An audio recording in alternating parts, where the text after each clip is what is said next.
mercy. Ain't no mercy. Introducing the reigning, defending, podcasting champion of the world, the BrahjCast's very own Christopher Michael Krerowicz.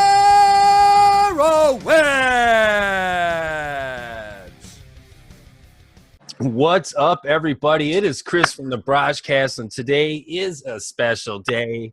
Got a special guest on. As you know, I'm a bit of a fan of the man, the myth, the legend, Jose Canseco, but it's always exciting for me to have another Canseco collector on the show. He's much more than just a Canseco collector, though. He's a well-respected blogger within the community. His flag's always full mast when it comes to Pinnacle brands, and he has the greatest hair on my Twitter feed. Ladies and gentlemen, please welcome my friend Mario, all the way from Sarasota, Florida. Welcome to the BrahjCast, my friend Mario. Say what's up to the world. How's it going? Thank you for having me. And just a heads up, I dabbled in some steroid use the last 4 months, and that hair is starting to fall out. Uh-oh, man. I know. I've been monitoring the Twitter feed, and you said that you were going to get juiced like the man, the myth, the legend. Oh, yeah. It worked. It worked, but there are some side effects. Keep talking on that. What was what'd you do? Like a cycle? Is that like a 3 I did a cycle of testosterone and trenbolone, and the results were unbelievable. I worked out longer. I'm 38 years old, and I'm in the best shape that I've been in since I was a kid, since I was 16 years old. And the growth was unbelievable. The only side effects that I had were acne all over my body. Yep. And then once I finished the cycle, just my hair starts falling out, and but you know, it's not noticeable just to me, you know. Right. But it is something. I'm taking some gummy vitamins, trying to get that taken care of. No shit, huh? And if you notice, Jose went bald. He had the hair transplant. Oh yeah, the plugs for show. Yep. So it's unfortunate, but if you know. It's no pain, no gain, right? There you go. Could you imagine cycling on and cycling off for fucking years like some of these fellas? Oh, man. It's unbelievable. It messes up all, you know, your kidneys and your heart. It's not worth it, you know, unless you're an athlete. Right. It's not worth it. For me, it was I spent the last, you know, since I started blogging, since I started collecting again, 2007, I spent a lot of time at card shows, organizing cards, writing about cards, instead of being out and being, you know, going out for walks. And, you know, when you spend your whole, you know, decade just sitting down, you know, drinking soda, eating chips, and playing with baseball cards, you start to pack on weight, you know, especially at my age. I'm over 30. My natural testosterone has dropped. So I needed a kick, and it was the kick I needed. I mean, it really helped, and you know, I'm happy. I'm actually going to start another cycle this Monday, and I'm actually going to add Winstrol to the mix. So you know, as long as you do it responsibly, there's awesome results. I hate to say it. I'm not telling people to go out and do this, but you know, if you have issues with weight, if you have issues with energy, it's something that you should look into at least. Yeah, definitely. I mean, the argument's really strong against, you know, professional athletes doing it, but there's all sorts of hella research on the fucking benefits just for the average, you know, person to be using it as far as recovery and all sorts of things, you know. But of course, we're just ingrained when you hear the word steroids and we're having a baseball conversation, you just start thinking of like how it like cheating or some shit like that, and it clouts the judgment, you know, of what it can actually do for you. You know? And it's funny because I don't even look at it as like an illegal thing. Right. And I was arguing with my girlfriend who smokes marijuana, and I hate it. I hate it. And I every time she starts smoking, I just roll my eyes. And I'm like, that's disgusting. Like, you're like kind of old to be smoking weed. That's like a kid's drug. Smoke weed every day. Smoke weed every day. like, why don't you? And then she'll knock me on the steroids. Like, well, at least I don't, she'll go, low blows. Oh, and it's like, and it's like, I guess, I don't even look, I look at it as like a medicine. For sure. You got your physical medicine and people with the weed, and they plenty of other reasons, not right. to get high. There's again, just like steroids, it's just such a hush and a topic that can't really be studied out in public, that there's all sorts of other effects that, marijuana and weed can help with, just like steroids can help with. Right. But it's all, as anything in this world, it's all in the hands of the beholder, and anything is good until it gets abused. Anything is totally fine until it gets abused by the person. Correct. Then it's a different story. But fucking A, man, we just jumped right into the steroids and everything.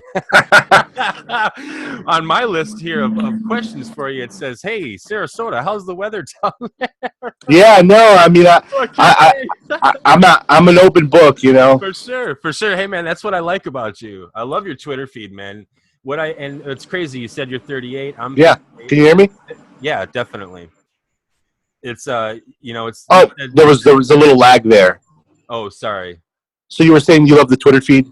Oh no, yeah. So I was just saying I really enjoy your Twitter feed, and I can tell that we were close in age because of the things you say and the era you represent. And then you just told me you were 38, and I'm 38, so it all fucking makes sense, man. Yeah, I was never really big on Twitter, especially when the blog was really, really active.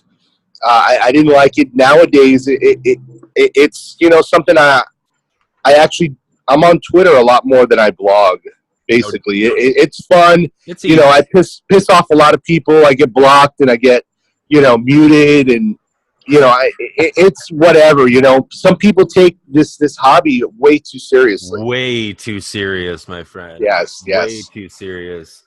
My Twitter feed's too much for sales, man. I like the people on there sometimes, but I'm getting too many people that are just selling cards for and I guess maybe they're good for other people, but obviously I'm only interested in some fucking Cansecos. So, I mean, when I see these cards for sale, it's like blah, blah, blah, blah, blah, whatever. The only person that I tolerate that is Watch the Breaks. Yeah. Ivan? Yep, definitely. I'll tolerate whatever he posts, but the other people that are just selling or just linking to eBay, I just mute them. Oh yeah, you know what? See, I got to do that. I'm new to Twitter. So it's actually pretty clean. It's a pretty. I think I follow over 1,500 people, but it's so clean that I don't have to worry about it. That's cool. Speaking of Ivan, what's he doing down there, man? He's going through some sort of sweet ass collection for. Yes, he sent me some Canseco cards that not by. He just posted some pictures of them. For sure. It's unbelievable. And I actually just emailed him wondering, the person that had that collection, he passed away. I was trying to get a little background info on what he was doing. Did he have any family, or was his whole life, trading cards? Right. And then, man, passed away and didn't get a chance to either bequeath them to the person he wanted to, or sell them. It sounds like it. Or sell them for that dream fucking retirement, It sounds like it. I mean, I don't know if he could retire on some of that stuff. He had some classic all sport. Right. But he had some really great stuff that if he would have sold, one by one, I think he would have made some good money back. You're never going to get back what you paid. Absolutely. And that's I'm wondering if that's going through some of the minds too of the other Canseco collectors out there that seem to be dropping off, because it sounds like there's another one that's starting to sell off their collection. Is that true? I actually got a message from somebody. It's just somebody that bought some of Tan Man's cards. Oh, okay. That's just trying to flip them for ridiculous prices. There was a oh God, what was it? It was a unnumbered parallel. Oh God, $250 for like a late '90s parallel, not numbered, no audit, nothing. And I emailed somebody and I said, hey, what do you think? And they told me the card's worth about $70. Right. And all his cards that guy's listed are ridiculous. Like, I just don't see myself ever paying $100 for a Jose Canseco autograph. I could never do it, man. I already have 75 of them that I've got for $10 to $20. What the Exactly. fuck is the difference, brother? I don't. You know, every collector's out there, and I'm not trying to shit on any. I just don't understand it. But you know, every collector collects for different reasons, I suppose. But I could never drop over $100 on a. No. Even the Crusade, I almost wanted. I was $4 off for $70, and I just couldn't do it. I could have gone $5 more. I just didn't want to. It just I was the winning bidder, or I was about to win. I was 70, and I looked at my daughter's shoes, and I'm like, you know what? These $70 could buy her a really nice pair of shoes, For sure. or two cheap pairs of shoes. Like, what am I doing with my life that I'm spending so much money on a baseball? It just kind of hit me. I hear you.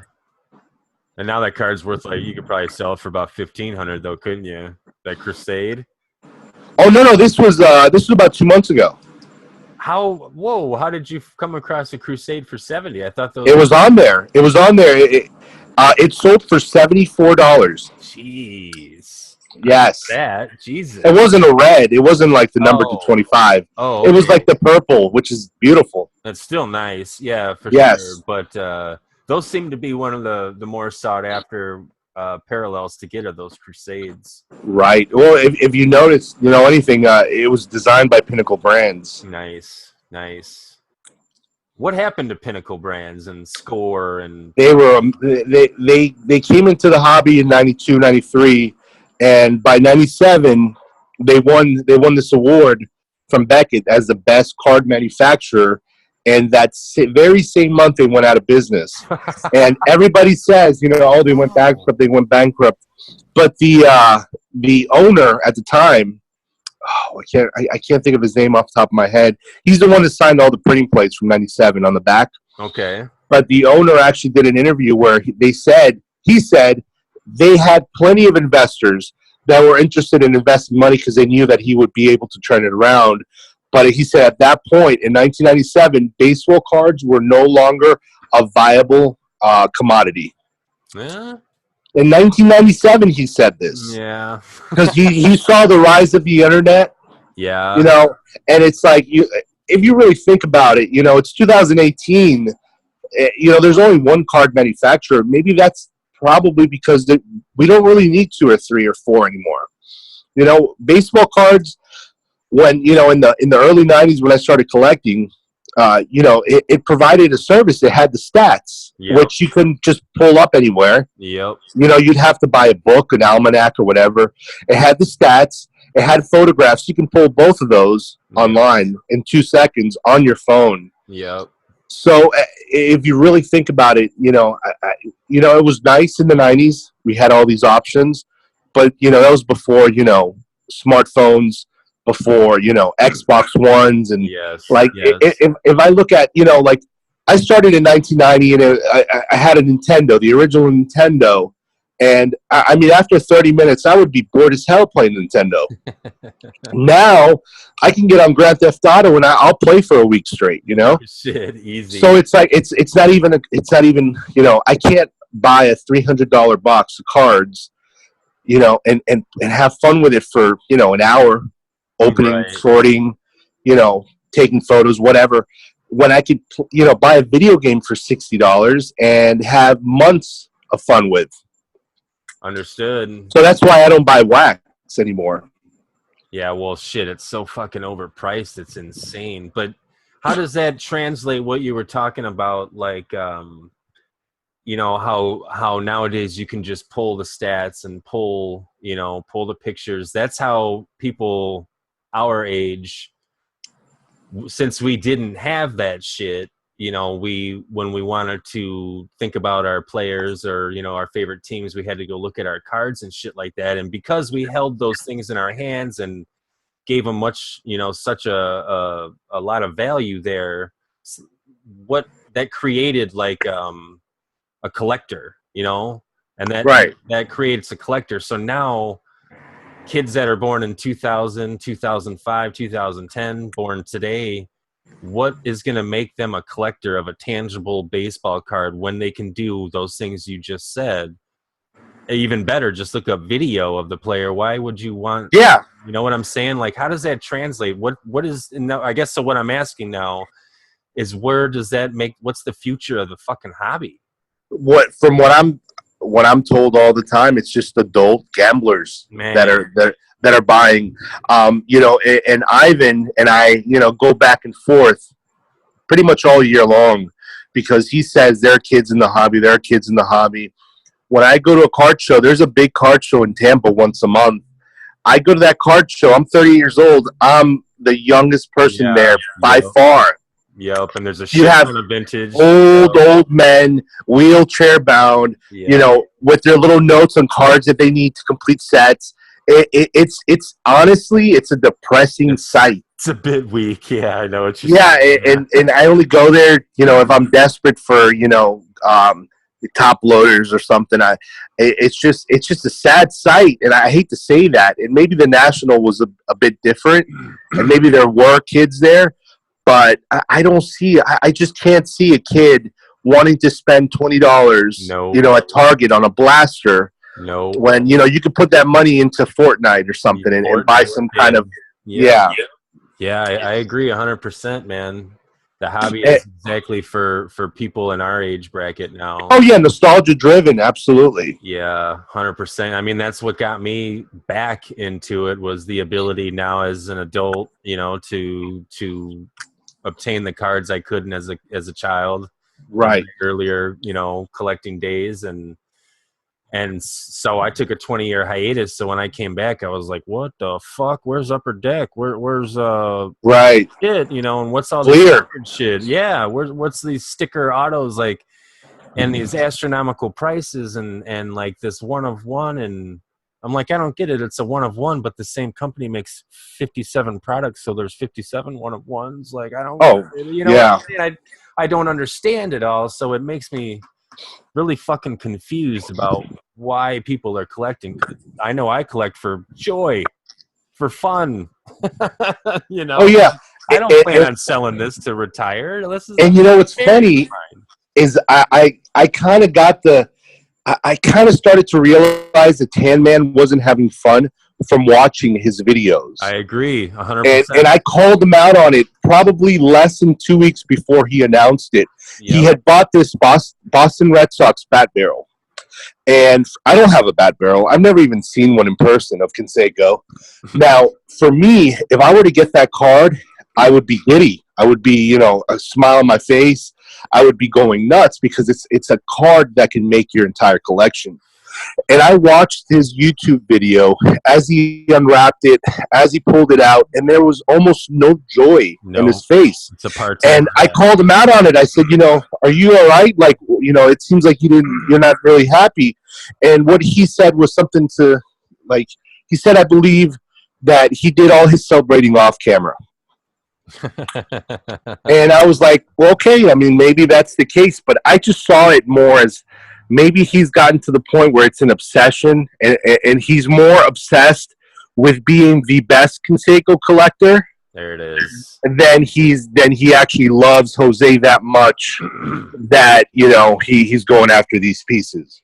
When he's about to drop like $70,000 on the number 2's collection, man, you got to fucking take a step back and fucking understand what that is, man. Right, because that's fucking ridiculous. And you know what? I was trying to hire Jose for a commercial, a TV commercial back in 2016. It was a 30-second spot, right? We were going to pay his ticket because he was in Arizona. His plane ticket back and forth. He was going to come to the dealership. We were going to shoot him for 30 seconds. He didn't even need to study anything. He probably had 10 lines or less. Mm-hmm. And his lawyer / agent, Melendez, whatever his name is, Jose Mendez, he was demanding, I believe, something like $12,000. Come on. And I was like, and of course, I'm trying to convince the guy, just do it. You know, $12,000, it's going to be worth it. You know, we'll make it worth it. But then I think about, you could literally rent Jose Canseco for $12,000. Right. For 3 or 4 hours. So why in the world would you want, to spend that kind of money? Unless, and I don't want to say he's an egomaniac, but it kind of seems like to me, if you look at his auctions, all his auctions have his little Picture. avatar. Yep, one of two, and I already know it's his. Yep. Yes. So is it more that you really, really love Jose Canseco, or is it more that you really, really love being the very best Jose Canseco collector on the planet? Because we can both say whatever we want. He was, in my opinion, I've been collecting for 28 years. He is the greatest Jose Canseco super collector to ever come along. I think so. And I've known many of them. But nobody has done it like Tanner. And not only that, he made some amazing custom pieces. He was on Beckett. Well, there's been a couple that have been on Beckett. There's been a few in Beckett, and I could also make some pretty badass custom pieces, man. But yeah. But I think Tanner has been the most talked about. I think being on Beckett, I don't know what that would do to me. I don't know. Maybe I don't know what that does to someone when. Well, I'll tell you, like your head blows up because when I started my blog, there was only 3 or 4 blogs around at the time. Baseball card blog, Stale Gum, Cardboard Junkie. And it was something fresh that caught on, and it caught fire. And I mean, I was overlapping everybody that was out there as far as visitors, attention. Beckett was supporting me, and then I started getting sponsors from Upperdeck and I literally felt like I was better than everyone else, which I wasn't. I was just a fucking card blogger. But it did kind of blow my head up a lot, and maybe that's something that he went through, or maybe it's just because it is a waste of money. I don't know what it is. I've never asked them. I just knew that it was coming because I just don't feel the passion when I hear or when I see his blogs or when I see his items that he's picked. I don't sense that passion. I sense more like it's a job. Yep, 100%. Like here it is, another week. Here's another 30 one-of-ones. Yeah. And I watch those videos and I'm like, oh my God. And he just goes through them like they're nothing. Yeah. Where to me, a one-of-one is a one-of-one. It's a rarity. It's a piece but when you have 500 one-of-ones, what is another one going to do for you? Exactly. And so, I'm still getting super excited about fucking piecing together, my 88 Fleer Award winner fucking set, right. Not even. I got my 2018 Fire Base that came in the mail today, and I freaked out. I was like, "Oh, this is so beautiful!" Right? So because I think when you don't, and listen, I'm going to be honest. I make a decent living. I don't make a living where I could spend $70,000 on baseball cards. Right. So maybe because I don't have the option to pick up those cards, then maybe I tend to appreciate other stuff more. There's truth in that right there, and I agree 100%. Yeah. I agree with that. Well, if you could get any card that he has right now on his auction for fucking free, what would it be if you could obtain it?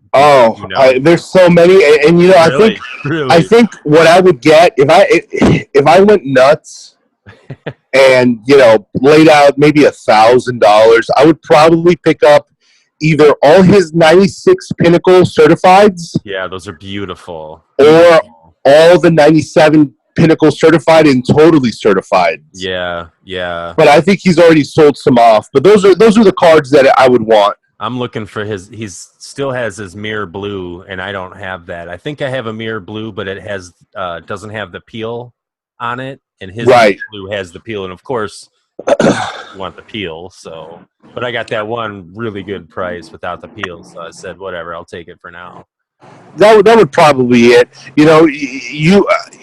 For somebody that's been in this in this hobby for so long, relics and autographs don't impress me anymore. No, not anymore. And I've actually made the decision to not pick up any Canseco autographs or relics prior to 2000 or after 2000. So the only stuff I'm getting is 98, 99, and 2000 maybe.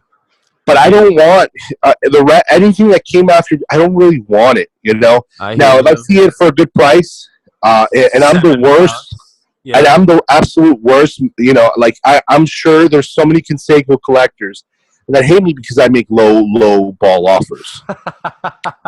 So, you know, even though I hate Panini, like I'll make an offer for $4 on a $10 card, right? And you know, sometimes I get them, so you know, it works out.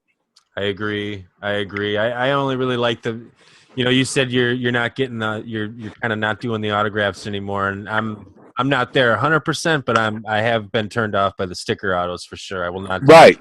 Well, no way, because that means Jose didn't even hold that card, for Christ's sake. Even if he held it, listen. Even if he held it, he holds it in such, like, he hates baseball cards. He doesn't give a fuck about baseball cards. He's your stereotypical dumb jock. So even if he holds it, to me, it doesn't really matter. You know, I just go for the design. And I did pick up the autograph for the 2018 Stadium Club because that's a beautiful card. The whole set's a fucking amazing, dude. Where, you know, when that card came out, we were kind of, you know, going back and forth on it being a recycled pose, but I think you were right that I have never seen that at all. I've never seen it. I've seen pictures from that photo shoot. Yes. But I've never seen that specific one. The only one I saw was I was actually looking through my 2011 Goodwin Champions Upperdeck, and they're at that photo shoot because those mountains are in the background. Yes, and he's also in 1998 Collector's Choice. Really? Nice. Yes, if you go back to that card, you'll see those photos. But that was more for like it was a magazine article that had both him and McGuire when they reunited, you know, in '97. Okay. Oh shit. So no. Yeah, shit. What about the Ginters? I see you. I picked up the base cards and the base minis. That's it. No. I don't give a fuck about the back, what's on the back or anything. I just got the base and that's it. I move on. I picked up the relics. I picked up 2 of them because it was 8 for 2, and I figured, yeah, why not? You know. So I have 2 of the bat relics. Yeah, but the mini ones, right? Mm-hmm, mm-hmm. Yep, I have one of those. I think I scored mine for like $7-8 itself. Yeah, so I have an extra one, and you know, it's just I don't really I love baseball cards and I love the hobby, but you know, I just have so much more going on that I can't really obsess over it. You know, if there's a card I want and I can't either afford it or it's gonna, you know, mess with my, it's not even worth it. I hear you. I agree, 100%. Those clearlies really got me though. At first. Oh yes. Like, oh my God, that finest. The '93 finest. What would have been great is if Topps used Rangers, because that's what he was. That's where he was in '93 with the Rangers. Oh, that's right, he was. So that it's a '97 photo. That's what kind of irked me, but it's a beautiful card. Yeah, I didn't put all that together. Yeah, you're right. Shit. It still is a beautiful card, though. I would say that's kind of my weird kind of talent, and me and Tanner would discuss this all the time. I can look at a picture of Jose and know exactly what year it's from. No shit. Either based on his bulk, based on his hair, right, based on his face, whatever the case, and not even the jersey. It's always just his appearance. I know exact. Oh, that's 1992. So that's kind of my thing. And of course, it goes back. I've literally been looking at pictures of this guy for 28 years. Yeah, agreed. I hear that. And I love, my favorite is when he had full mullet. I'm all for that. Yeah. And if you look at some of his 89 cards, that was probably where he had the longest mullet. That's awesome. Yeah. So talk about WaxHeaven. How did that start? Like walk me through that. And is it still going on? Obviously, it's still going on. It's obviously it's kind of like Jose towards like 2002 when he's in like, you know, independent ball trying to get back in the majors kind of deal. Okay. When I started it was 2007. I had been away from the hobby for 10 years, and just one night I just Googled baseball cards and I had been away, but I had kept my Canseco cards. Everything else went in the trash, you know. Sure, for sure. In my teens. You know, I stopped collecting when I was 17. So I Googled baseball cards and I came across this blog. It was called the Baseball Card Blog by Ben Henry. And that night, I literally was on his site for 6 hours, just reading all his stuff. And I'm like, this is the greatest, and blogs were still kind of relevant. For sure. You know, they were kind of a big deal back then. So I got hooked on his blog, and then eventually I found myself going to a card store. I bought a box of 2007 co-signers and a Beckett. And I went home, and I loved the cards. They were beautiful. You know, I became a collector. Some lightning. I became a collector again. And, you know, within 3 months, I just started blogging myself. Just talking about just random stuff. I was, you know, inexperienced. I didn't know what was going on today. So I started talking about, 97 Bowman Chrome and just stuff from the past until, you know, I kind of got my feet wet with, you know, this version of the hobby. Well, the blog looks good if you go to it. I mean, I'm on it right now. I think it looks good. How you do all the work here? Obviously. Oh, it's a WordPress blog. It you know, and it's in the height of its popularity. It was sponsored by Upperdeck, Tops, Panini, and I don't know if you remember or know of TriStar. Oh yeah, I have Canseco Donruss TriStar. Literally every single week, I would get a package of 10 to 15 boxes of cards that I would review, that I would scan, and I would write up articles on, and everything was free, and it was great. I would get calls from Upperdeck. I would get calls from Tops. It you know, it was kind of like I felt like I was in the hobby. That's awesome. But I got so obsessed with baseball cards that I neglected my job. I neglected my girlfriend. I neglected my girlfriend's son. And it was just all about cards. And it kind of goes back to that obsession, you know, that Tanner may be going through, where, you know, I didn't care about anything but, you know, what people thought of me in the hobby and baseball cards. So in 2009, I called it quits. I stopped blogging, and I was away for about a decade. And obviously in that time, you know, I lost my entire audience.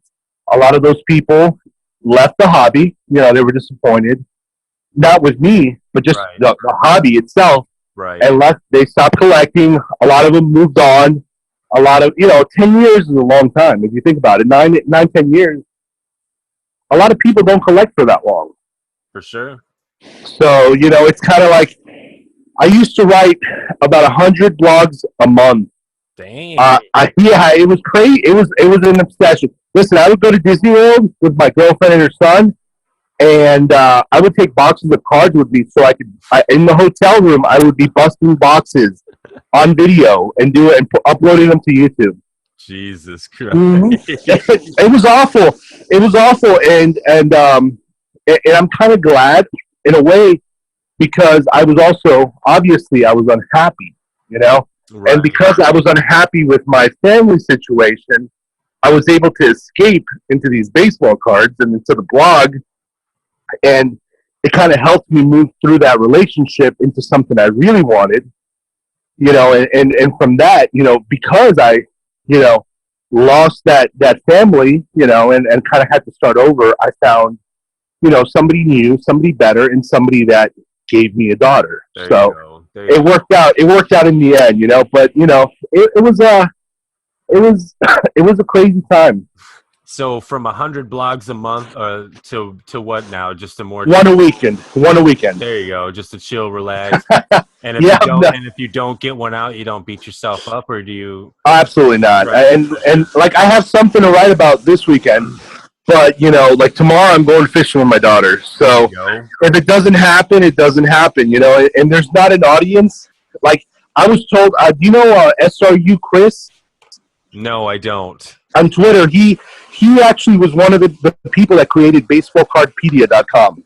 Oh, shit. Have you ever been to that website? I have not. Sounds like it's a big-ass website, though. It's huge. It's a Wikipedia on every single set of all time. Dang. And it has all the checklists. It has odds. It's one of the greatest websites for a collector. And what he told me when I started blogging again, last December, out of boredom, really. Yeah. And what he told me is that he would get on his computer and refresh his page constantly to see when there would be a new blog post. Dang. And to me, that's like a huge deal, you know? Hell yeah. And you know, I was on podcasts back when you know podcasts were like super new. Yo, yeah, you know, super new. 2009, 2008. I was in like they did an interview in the Boston Herald. I was, you know, mentioned in Beckett all the time. It was a big thing, you know. That's awesome. Now I'm like Canseco after his career's over, trying to get back in, and you know how that goes. It's not going to happen.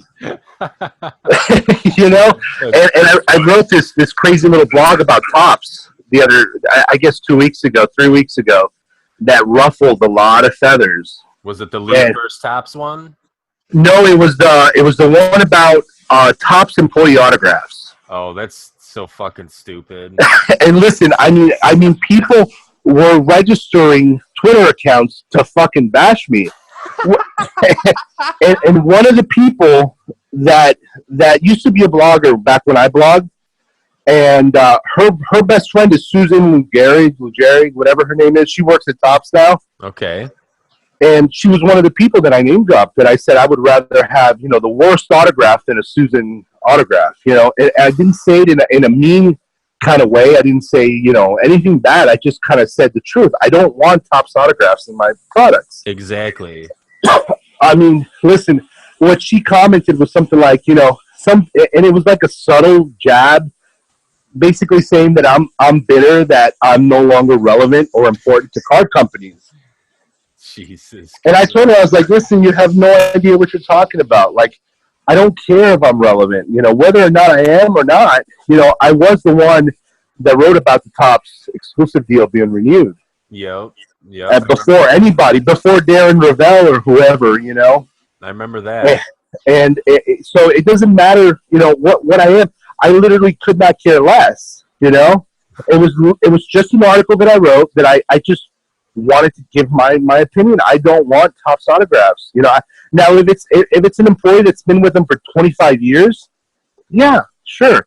But if it's somebody like Susan that's been working there for 4 years, yeah, get the fuck out of here. Like, you're nothing. You're nobody. Yeah. You know. If it's somebody like that was part of like the design team of like the 92 Tops or something. Yeah, somebody that's like achievement. Yeah, for sure. Yeah, exactly, and that's why. And I was so polite about it, but I mean, I was blocked, and you know, people were unfollowing. It was unbelievable. That's crazy, man. It is, and it's just one guy's opinion, you know. What is the spirit of Don West lives on? Let's speak about that, because I am a huge Don West fan. There was nothing better. Oh, I loved it. Going at the morning at fucking 3 a.m. and flipping through the channels, and there was this guy screaming at me about the packs I buy and the boxes he has for fucking dirt cheap. I loved it. I loved watching it in the late 90s. I still kind of binge him on the side because it's so fucking funny, man. Especially but the thing is, knowing that the cards are junk. Exactly. He was selling this garbage. And this was this was about this really popular public speaker. He's a motivational guy named Gary Vee. Oh, that's right. I know who he is. And he was selling some cards, but he was selling them for ridiculous prices. And all his followers, who were not collectors, who didn't know anything about it, were buying these cards thinking that they were going to be valuable, that they could flip them and make, you know, they call themselves entrepreneurs. All of these followers. They're all in. You know, they're not entrepreneurs. They're working at fucking Publix and Winn-Dixie and whatever. Right. But they call themselves entrepreneurs. And like some of the cards, it was like 50 Mark McGuire's from Tops Captain Crunch. You know that brand, right? Oh yeah, I'm looking at the Captain Crunch. Yes, brand. They for don't even have $50-something dollars or something. I saw the lot of 87 Barry Larkins for $60 for. And people, and you know what's sad is people were buying it. They fucking sold that shit, man. It's only because they were just following, you know, what this guy is telling them, and this guy's telling them these are cards you could invest in. Fucking shit. You know, is Barry Larkin in the Hall of Fame? I think he might be. He might be. He might be. Well, But if Barry he- Larkin card. is not ever going to go up in value. Ever. Ever, Unless he- especially 87 tops. right. Unless he is the first man on Mars. And the same with those Captain Crunch cards. It's garbage. You might as well set it on fire. Yeah. And he did respond. He did respond to us on Twitter saying that, they weren't just buying cards, they were getting a book and probably an autograph or something like that. But Right. at that point, you're still selling garbage. And all I was doing is letting people know. And of course, I don't have the reach that I did 10 years ago, where 10 years ago I could write something and it would spread. It would really spread. Today, maybe 200 people saw it. But, hopefully I opened some eyes. And forced some people response from him. It forced a public response from him. Yeah. Yeah, for sure. So, what are you going to do with your Canseco collection? What's the plan for it? Like when you're at the end of days, what do you plan for it? Well, it's moved with me so many times. I started collecting when I was 10 years old. Yeah. And you know what? It survived. It survived everything. I don't have anything I had from 1998 except my Jose Canseco cards. Me too. So it survived. Divorces, breakups. Everything that I've gone through as an adult and even as a teenager, as a kid. It's followed me my entire life.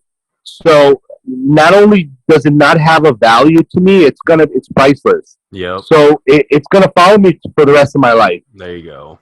Until I'm dead and I'm gone. Gonna be buried with it or what? No, I think there's too much to bury me with. There would be too many of them. No But shit. and what's sad is I can't pass it down. Nobody's gonna want it.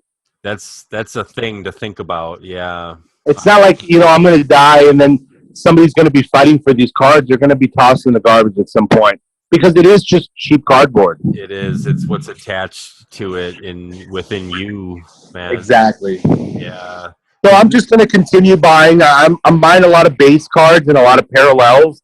For And, I check eBay a few times a day just to see what I can find. But, I stay away from Panini. I stay away from Leaf. And I even stay away from those later year no logo Upperdeck cards that there are.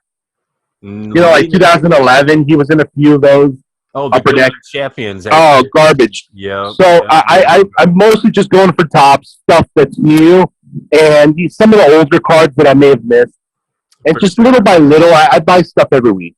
Yeah, for sure. The stuff I buy is about the exact same stuff, anywhere from $5 to $10.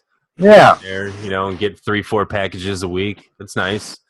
Yep. It's not fucking stressful. No, I have nobody to compete with. That's how I look at it. For sure. Now, even when Tanner was around, there was no way for me to compete with Tanner because he was getting those one-of-a-kind pieces. 100%. Yeah. So, but I never looked at it as an envy thing.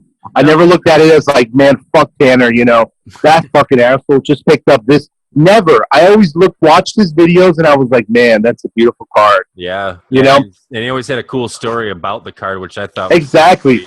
It was, it's kind of like, and I talked to him a little bit about it today or yesterday. I don't think he realizes how important he was to this hobby for Canseco collectors. Mm-hmm. Because I think him pulling out is really bad for us because, when people are buying new product, when they pull Canseco, the first thing they did is contact him. Yeah. It didn't even go on eBay a lot of times. And he would brag about that. Yeah. That a lot of the cards he would pick up, he never went on eBay because people would pull them. And, I think him leaving the hobby is going to hurt Canseco prices. I think in the long run, it's going to crush them because the truth, the fact of the matter is Jose Canseco, unless he dies, which unfortunately is very likely possibility, unless he dies in the next 3 to 5 years, his value is going to continue to drop. Yeah. Because even with steroids, all his career, he still does not have the numbers to make it into the Hall of Fame. True. If you look at his overall career, he only had really 3 great seasons. He had 88 when he hit 42 and 40 bases. He had 1991 when he led the majors in home runs with 44. Yeah. And then he had 46 in 98. Those were 3 out of 17 seasons.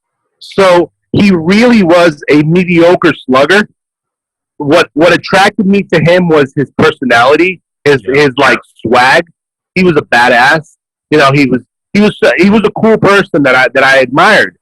But numbers wise, there were so many players better than him. So there's no reason for his cards to go up in value.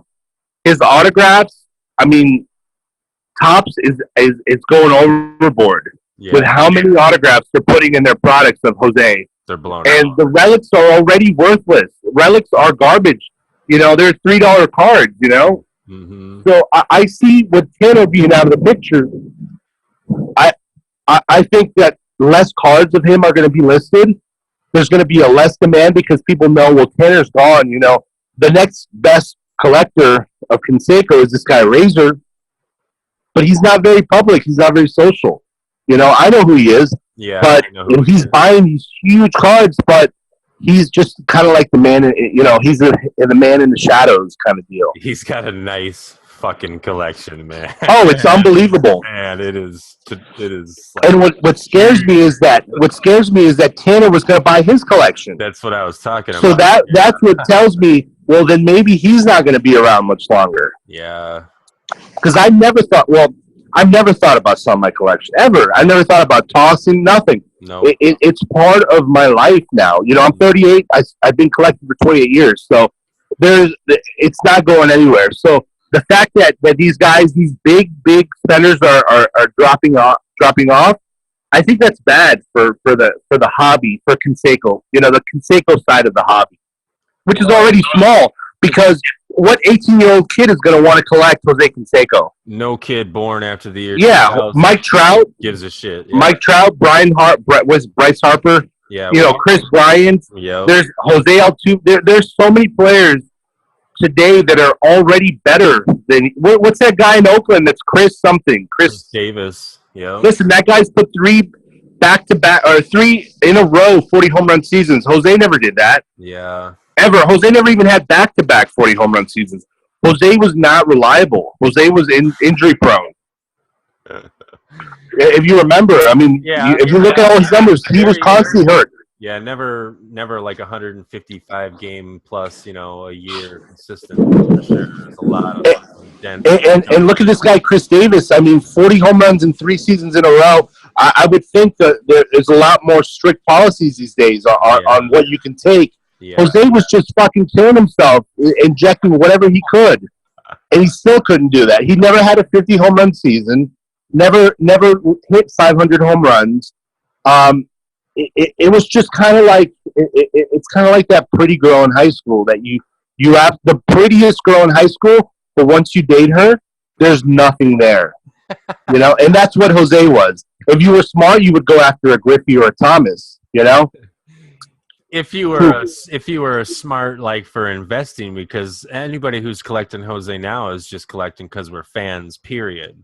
Yeah, and I'm a huge fan. You know, and I'm wondering with Tanner gone. See, I'm on the other end of the spectrum there, where if there's not anybody out there that's, you know, when I went to a card show in Milwaukee. And I mentioned Jose Canseco, people, you know, smile and grin and laugh. And then they ask me if I know about Tanner. And I say, oh, yeah, for sure. And then they smile. And they know that they can sell their fucking cards immediately. Exactly. This fucking super full price. And without that there anymore, I tend to think that me, as the little guy, you know, maybe those things will end up out there floating around. And not having someone gobbling up everything, and maybe the value will drop. And if I can find a Jose Uribe 90 Fleer for 10 cents, people will list Cansecos. If there's they'll list a penny card, they'll list Cansecos, so they'll still be on eBay. And maybe without some big fish out there, maybe the value will drop. And I'll be able to pick up some cards I need. Right, because Beckett value means nothing to a Jose Canseco collector. It's all about what you get out of it, or at least, you know, like that's how you are and how I am. Like, I don't care that Beckett says it's worth $350. I'll give you $20 for it. You know what I'm saying? Like, I don't give a So I feel like if Tanner's gone, man, maybe in a few years, maybe prices will drop and I'll be able to get my first one of one ever for like, no, that's a lie, because I'll never get a one of one as long as, like you said, Razor's out there. Oh yeah, no, you'll never. You'll never get a super fractor. You'll never get a 1-on-1 unless you're willing to spend a car payment. It's not happening. No. And you know, I would like, you know, because he is such a public figure, I would like to know why Tanner walked away from Canseco. Was it because he was just in over his head financially? Maybe his wife threatened him, or is it because, you know, the moral value? Because that's it. I think you keep talking about that. I think you're right. Because, you know, Jose was a bad boy. Listen, aside from the fact that he was, you know, using illegal substances his entire career, and you know what? This goes for Jose. You know, it shows that he's at least a decent person. He never messed with narcotics, never had a DUI. You know, none of that. But he had domestic issues. He, you know, ran his girlfriend or his wife, his first wife, off the road. You know, he pulled on his other wife's hair. You know, he was an absentee father to Josie. He was a womanizer. This will all be debatable, though. We got to say that. None of us know this for sure. This is stuff we've all read. Am I correct? I mean, well, we've read it in his book. Jose has admitted to it, to all of it. True. Okay. All right. Like, he was a womanizer, and you know, he and his wife has a book where she talks about he would come home, you know, from road trips with STDs all the time. Yeah, and I get you. Yeah. So the guy, maybe it's a moral thing where, you know, a person that's so devout and religious. Yes. It looks kind of funny when you tell him, oh well, my favorite, you know, all-time baseball player is a guy, you know, who beat his wife, and a guy who cheated the game, and a guy that, you know, was reckless and dangerous. Maybe that's one of the reasons, you know, and I see him, you know, going after like Bryce Harper, you know, his rookie cards, and maybe he plays the game differently. I feel like Bryce has, not only is he way better than Jose ever was, maybe without the speed, but he also respects the game a lot more. It seems like, I don't know. Yeah, Jose was a guy that would hit a home run. I watched the game in 1996 when he was with the Red Sox, and God, I would pay good money for somebody to pull this video up. He was playing the Angels in their stadium back then, right?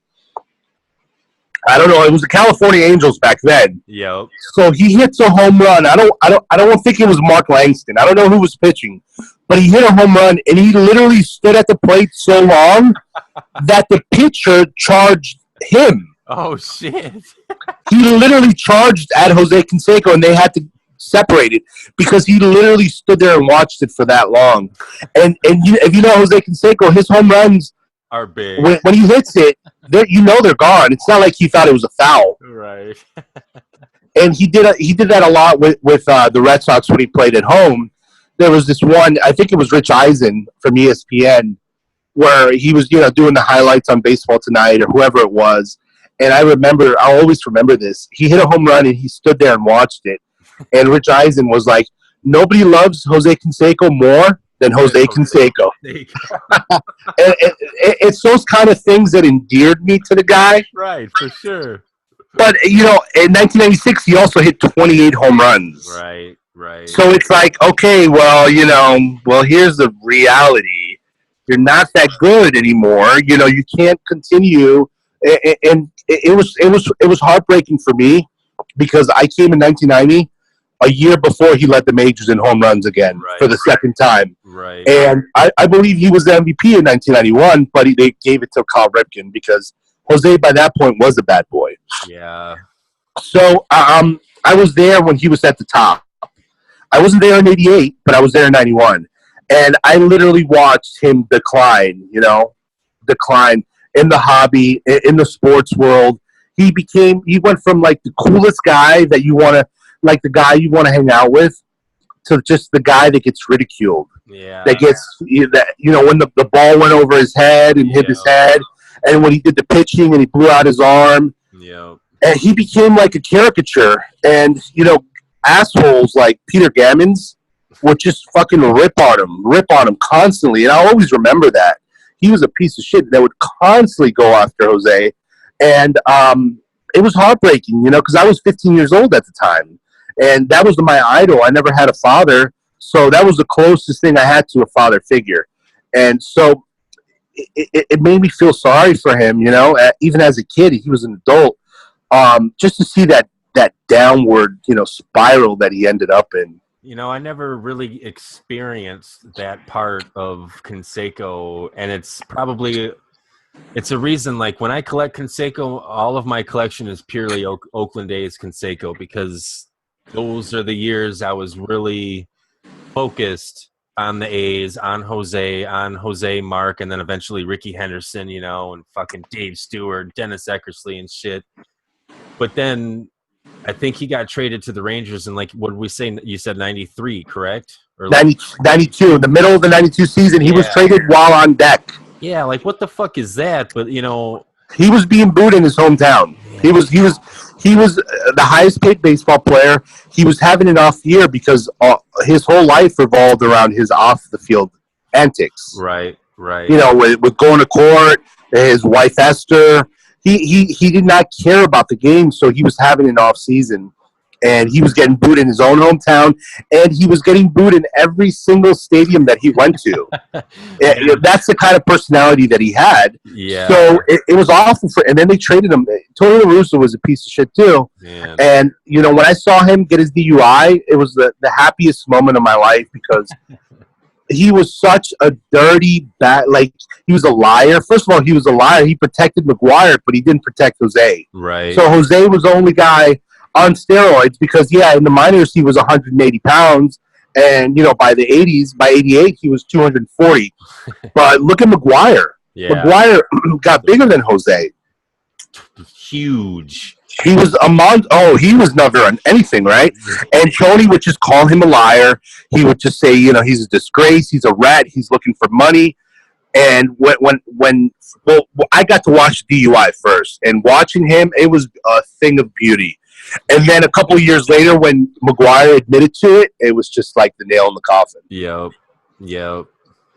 Yeah, and when he got traded, I was in the middle of, like, that was 1992, you said, and this is also the year that, like, Michael Jordan's starting to fucking just be a beast, and so my shift as a 12 to 13-year-old kid it just turned into that. I was a teenager, I was wearing Jordans, it was all about that at the moment. So I started collecting basketball cards more. It was like Shaquille O'Neal, Jason Kidd, Grant Hill, Michael Jordan came back as number 4. Oh, you missed it. You missed the awful years. Yeah, so I missed all that. So really, like, all of my fucking Jose Canseco memories are fucking awesome.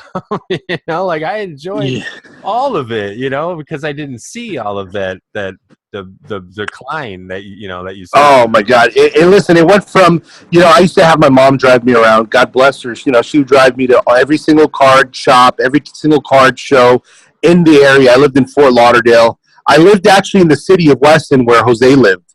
Nice. But she would take me everywhere to all these card shows, and I would go in there, and I'd ask for Jose Canseco, and everybody had a snide remark. Yep. Oh, that guy's a fucking asshole. What a piece of shit. Like, to a 10-year-old kid. Yep. And by 94, 95, I would do it, and I was still getting driven around. I was only 14, 15. I would go to these shops, and it went from what a fucking asshole to, like, oh, that guy's a fucking joke. Yeah. You collect that guy? Like, isn't that embarrassing for you? Like, these are the kind of things they would say to me. I still and it's get like, that. you mother. And I still get that to these days. I go to card show. Probably 2 months ago I went. And I'm 38 years old. I'm a grown man. I got bills to pay. I got my daughter. And I am literally embarrassed to ask a dealer if they have Jose Canseco cards. I hear you, man. But, hey, fuck it. Bring him on, old man. Show me what you got. Yeah. And, yeah. So it's kind of, it was sad how he literally went from being a rock star. He was on MTV's Rock and Jock. He was screwing Madonna. He was, driving fast cars. He was the highest paid baseball player. He was the strongest, best baseball player. From 88 to 91, there was nobody that was better slugger. Agreed. Period. Cecil Fielder had a great season, 51 home runs. 51, yep. But he was still, and the next year he had 44. Right. But Jose was still a better player. But after that, he was almost like a joke, and it was kind of sad.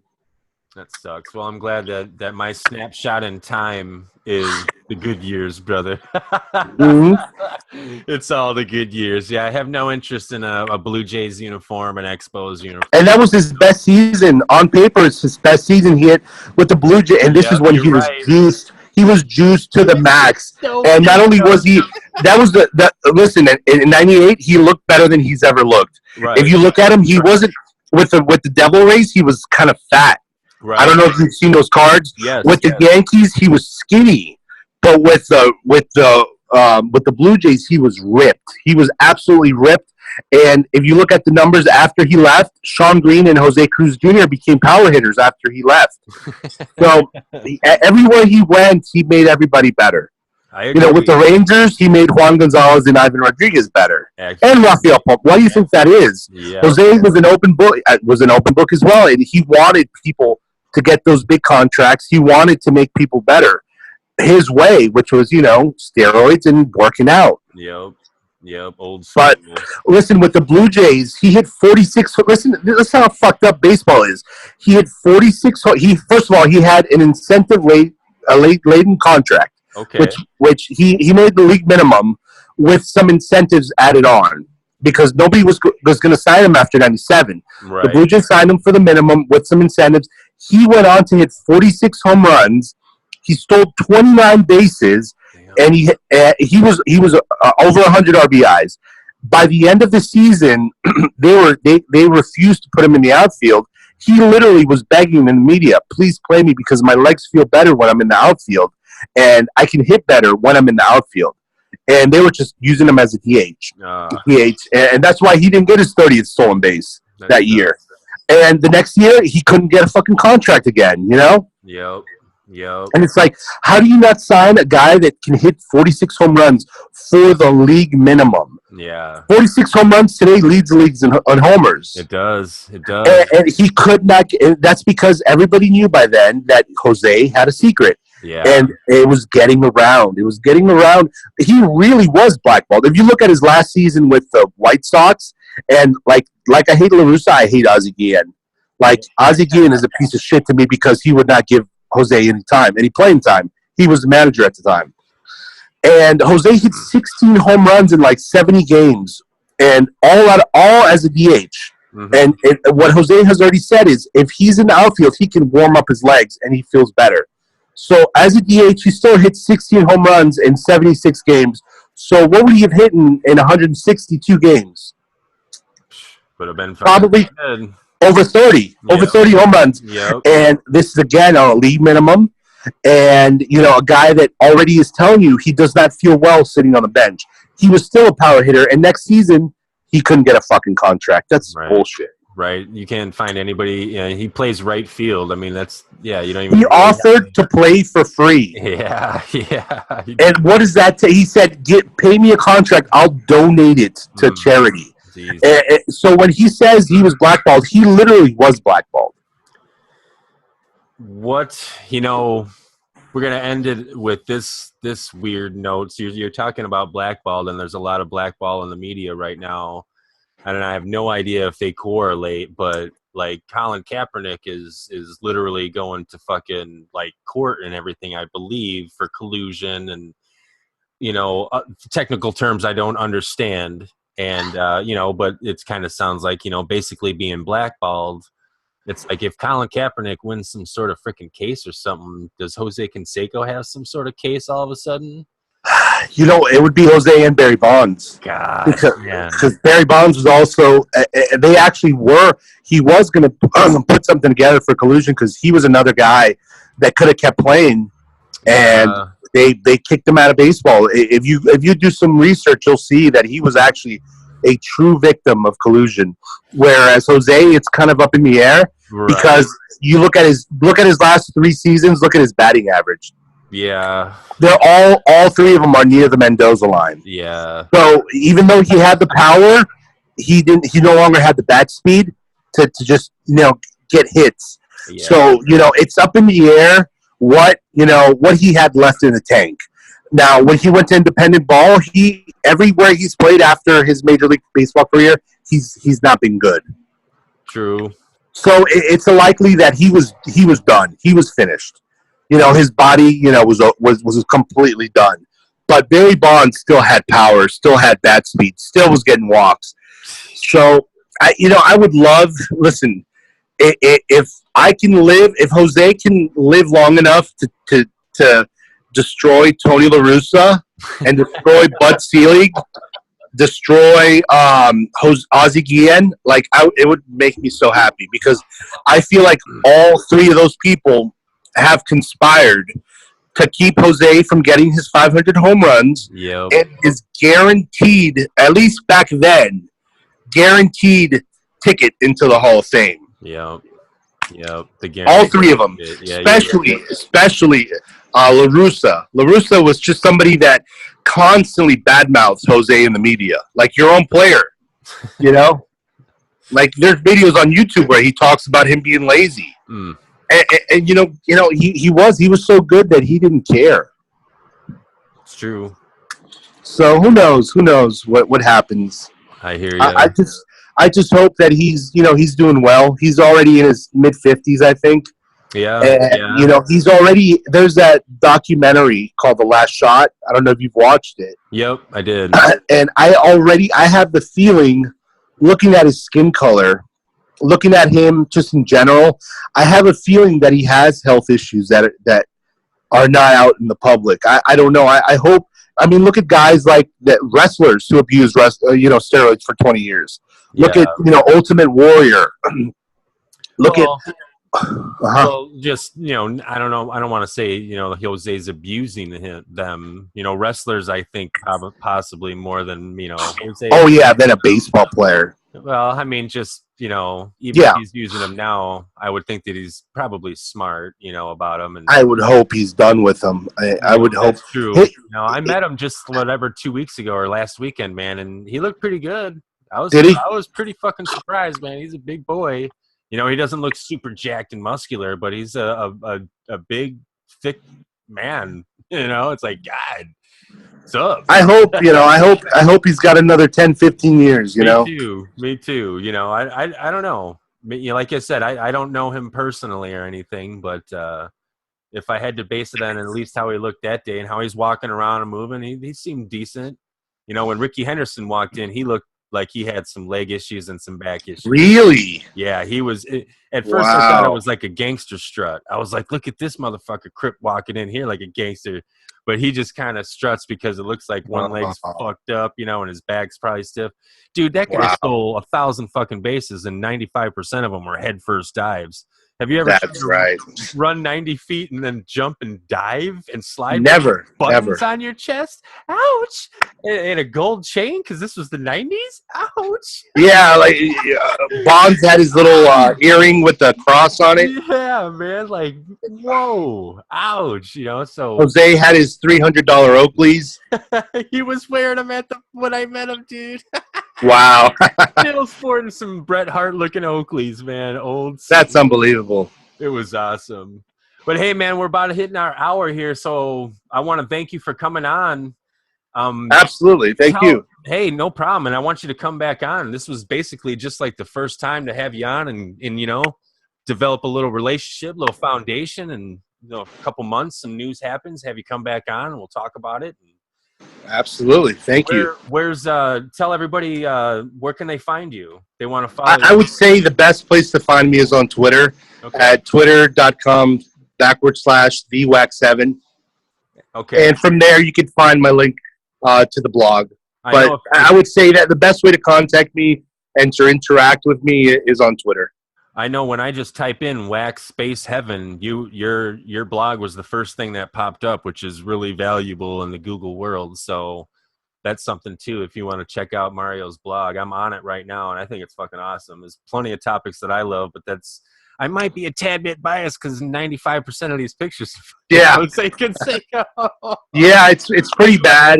If you go to the archives 10 years ago, it was everything but Canseco. For sure. But, you know, there's over 3,000 blogs there so you can read. There's plenty of fucking content here for everybody. I mean, you're talking about the one here about the unluckiest collector alive. I like that. The guy with the Shohei Ohtani. That's pretty sweet. But what the fuck else did I wanted to say before we got off of here? Oh, yeah. What I wanted to do at the end here, before we get off here, is just have you answer a couple questions. I got 7 quick questions here. Sure. And it is just like something that I'm going to call the lightning round or whatnot. So I just want a yes or no from you right now. Okay. Does Pete Rose belong in the Hall of Fame? Yes or no? Absolutely. Does Barry Bonds belong in the Hall of Fame? Yes or no? Hell yes. Mark McGwire, Hall of Fame? Yes or no? With the numbers, yes. With the numbers, I agree. Jose Canseco, yes or no, Hall of no, Fame? No. Ooh, this is coming from a fan. That's yeah, not at all. It's so hard to hear. But I appreciate your honesty and your truth, that's for sure. Tell me a number. How many pairs of Nikes have you burned so far? I don't even have any Nikes. I wear a lot of boots. I'm in the country. Sarasota is not very it's not a lot of basketball here, so I just have a lot of boots and stuff. I don't wear Nikes, but I don't give a shit, man. There it is. There's the answer. Yes or no? Could the Earth be flat? No. And the final answer, Mario, it's 2018. Who wins this battle that's going on, Eminem or MGK? MGK already destroyed Eminem. Eminem is, the greatest rapper of all time. He has not put out a good album since 2010 with Recovery. I agree with everything you just said there, but I want to see how it pans out. I got faith in him, but man, he's working on a response already. If you look at Google News, he's already working on a response, so it'll be good. I think so. I think rap needs this too. It's got my interest again because rap was kind of fading in my life because it's not what it used to be, Right. So, well, fuck yeah, man. That's it. Thanks a lot, brother. I really appreciate you coming on, and I'll holler at you next time. All right. Thank you for having me. All right, man. Take care.